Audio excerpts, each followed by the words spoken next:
Hi everyone, this is your boy Imam Singuzi, and in this episode, don't forget also to subscribe to this channel. The Tech is a YouTube channel. We shall be talking about sports, the controversial topics. We shall be picking them out and discussing them out.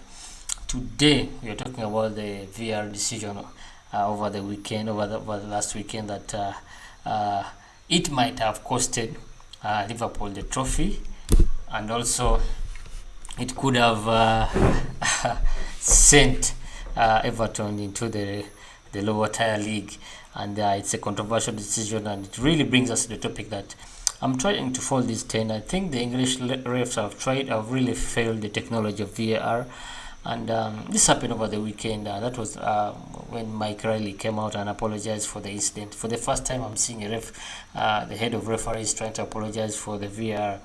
And usually, it's not the first time the VAR has failed the English league in terms of their week in and week out decisions, controversial decisions that they have really failed. Really, some of the decisions are really seen bluntly by everyone watching the game all over the world. And to my understanding, and this is what I want to put across to the English media and also the English press. The English league, the Premier League, is now a global league. There's a lot of people, millions of people watching the league, and if you can't have the best refs in the league, why don't you really? I mean, it's not a controversial decision, but it's unpopular decision that they should be really signing refs from elsewhere. There are many refs all over the world who can really commend the type of talent and the type of players that are in the English league. Okay, this happened over the weekend. Paul Tierney and both the VAR failed to spot a handball by Manchester City midfielder Rodri in the 85th minute, at a time when Everton were trailing by a solitary goal. A point that would really, if they had earned the point, they would really off the relegation zone. I'm yet to see the table standings, and also it might have really awarded Manchester City the title, because that was the underline between Liverpool catching up with Manchester City and Everton being relegated. Paul Riley came out and apologized. I even wonder, I've never seen a ref coming up and apologizing. Most refs, if a ref has really messed up in the game, they're banned or suspended. You shouldn't come and apologize. And this was Chris Kavanagh, who was in charge of the VAR. I mean, everyone would see this was a clear handball. They always tell us that if the ball hits below the sleeves, that's a clear handball. And for people's surprise, the ref was not even called upon to go to the monitor to make a decision for himself. I mean, there was no clear and obvious. If you look at the angle, I don't have the image or the footage. The ref didn't have the clear angle seeing through the back of Rodri from where he was standing.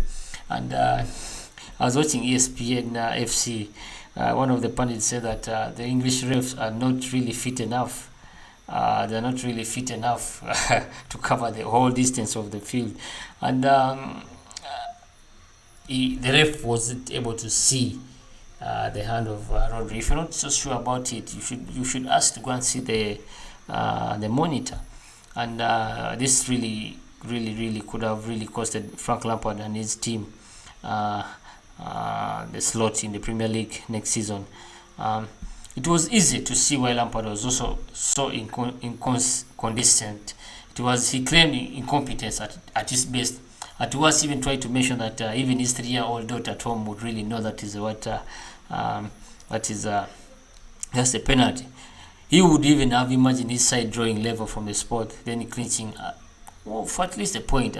They had just about been doing 4 for 80 minutes before Foden's opener. Yeah, so this is really interesting, and you see this Damon Gallagher coming on and trying to defend these refs always on TV. I mean, there's nothing here to defend. This was really a debacle of officiation. It has really put the English league in the spotlight.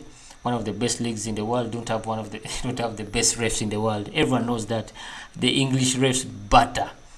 It's banter league. It's like they are trying to officiate a banter league, and that was a clear penalty. You can even see from the screen there. That's a clear penalty. Manchester City should have really come out of Goodison Park with a point. well-deserved point, and also Everton well-deserved point. But these refs, they keep getting this decision wrong. I mean, the technology is there. What's so hard with you going to the monitor? I mean, the technology is what we are seeing, what the audience all over the world is seeing, but you can't really ask, and the VR, who are these people? And one thing, for me, this is my issue with VR. You're adding too many cooks. You're adding too many cooks, in preparation of this dish. That's the game. We are preparing a game, a beautiful game, but you have too many cooks in, because if it was simply the computer making the decision, the underlying decision, that the computer makes the decision that using this algorithm, using this calculation, this is an offside, this is a penalty. But still, there's another person in there who's trying to interpret what he's seeing. So you're adding the ref, the VR people, in St. Joe's Park or wherever they are.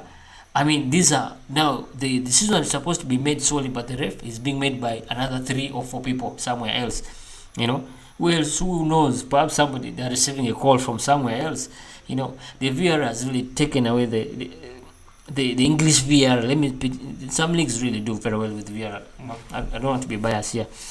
Some leagues really do very well with VR. The English VR is becoming a debacle of a league, and it's costing teams really trophies. There was some permutation they made that if Manchester United was not given penalties, they would be in the bottom half, or I don't know, forget, but there's another team that if it wasn't for the VR, they wouldn't even be in the top 4. So you see the decision of the VR is really impacting even the standings. So I'm not against VR, but I'm against I am for the ref making his decision by himself, and he will just be using VR for only relevance, for relevant situations, and maybe a situation whereby his eyes did not catch it, or he needs another pure clarification on the decision. But the decision of the game should be solely made by the center referee, and only the center referee. Without that, we are not going to have a pure game. And that's my take. Don't forget to subscribe. This is your take, an African podcast. We shall be talking about all these controversial issues all over the globe in all different aspects of sports, MMA, boxing, and all that. Don't forget to subscribe.